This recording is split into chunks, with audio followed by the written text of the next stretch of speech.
வாக்குக்காக தமிழ்நாட்டையும் தமிழர்களையும் அவதூறு செய்வதை பிரதமர் நிறுத்திக் கொள்ள வேண்டும் என முதலமைச்சர் மு.க.ஸ்டாலின் அறிவித்துள்ளார். அண்மை செய்தி பார்த்து வருகிறோம். தமிழ்நாட்டின் மீதும் தமிழக மக்களின் மீதும் மோடிக்கு இருக்கும் காழ்ப்பின் வெளிப்பாடுதான் அவரது இரட்டை வேடம் எனவும் மு.க.ஸ்டாலின் பேசியுள்ளார். வாக்குக்காக தமிழ்நாட்டையும் தமிழர்களையும் அவதூறு செய்வதை பிரதமர் நிறுத்திக் கொள்ள வேண்டும் என முதலமைச்சர் மு.க.ஸ்டாலின் தெரிவித்திருக்கிறார். தமிழ்நாட்டின் மீதும் தமிழக மக்களின் மீதும் மோடிக்கு இருக்கும் காழ்ப்பின் வெளிப்பாடுதான் அவரது இரட்டை வேடம் எனவும் மு.க.ஸ்டாலின் தெரிவித்திருக்கிறார். இதுகுறித்த கூடுதல் விவரங்களை செய்தியாளர் மாணிக்கம் வழங்க கேட்கலாம். வணக்கம் மாணிக்கம், இது குறித்த முழு விவரங்களையும் பதிவு பண்ணலாம். நாடு முழுவதும் நடைபெற்றிருக்கக்கூடிய நாடாளுமன்ற தேர்தலின் பரப்புரையில் ஒரு கட்டமாக ஒடிசாவில் நடைபெற்ற பரப்புரையின் போது பிரதமர் மோடி பேசிய பேச்சுக்கு தமிழ்நாடு முதலமைச்சர் மு.க.ஸ்டாலின் கண்டனம் தெரிவித்திருக்கிறார்.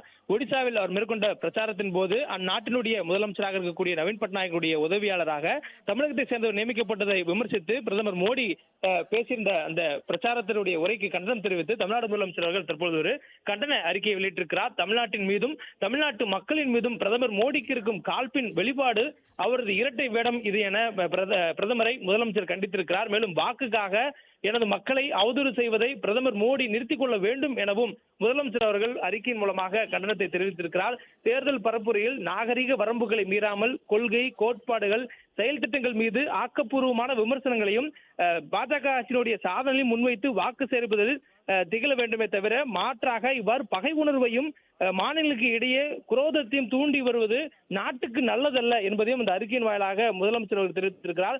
மேலும் முன்னதாக உத்தரப்பிரதேச மக்களை இழித்தும் பழித்தும் தென்னிந்திய மக்கள் பேசுவதாக ஒரு அபாண்டமான பழியை சுமத்தியிருந்தார். தற்பொழுது மதம், மொழி, இனம் மற்றும் மாநிலத்தின் பெயரால் இன்னொரு தரப்பு மக்களை தூண்டிவிடும் செயல் ஆபத்தானது என்பதையும் முதலமைச்சர் அவர்கள் கண்டனமாக இந்த அறிக்கையில் தெரிவித்திருக்கிறார். தொடர்ந்து அப்பொழுதிருந்து இப்போதிலும் கண்டனங்களை தெரிவித்திருக்கக்கூடிய சூழல்ல சகோதரத்துவத்தை வளர்க்க வேண்டிய அரசியல் தலைவரே பகை உணர்வை தூண்டுவது தவறு என்றும் தெரிவித்திருக்கிறார். தமிழ்நாட்டு மக்களை மோசமானவர்களாகவும் இழித்தும் பழித்தும் பேசும் வழக்கத்தை பிரதமர் மோடி நிறுத்திக் கொள்ளவில்லை, இது தொடர்ச்சியாக நடக்கிறது என்பதையும் முதலமைச்சர் அவர்கள் இந்த அறிக்கையின் வாயிலாக குறிப்பிட்டிருக்கிறார்.